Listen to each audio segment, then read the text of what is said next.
আজ সবজি দিয়ে পনিরের তরকারি করেছিলাম, সেটাই তোমাদের সাথে শেয়ার করছি।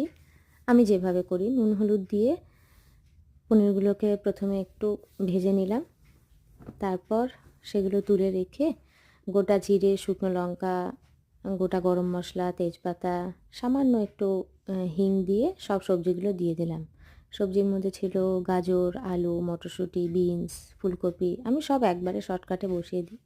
একটু তেলটা কম পড়ে গেছিলো, আর একটু তেল দিলাম, নুন হলুদ দিয়ে একটু নেড়ে নিলাম।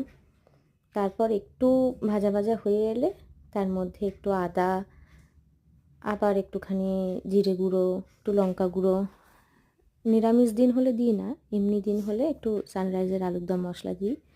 তারপর একটু জল দিয়ে জাস্ট একটা সিটি মেরে দিই, তার একটু তাড়াতাড়ি হয়ে যায়। তারপরে ঝাল দিয়ে লঙ্কাটা একটু পরেই দিই। তারপর ভেজে রাখা পনিরগুলো দিয়ে দিলাম, ব্যাস হয়ে গেল। ঘি দিয়ে নামিয়ে নিলাম।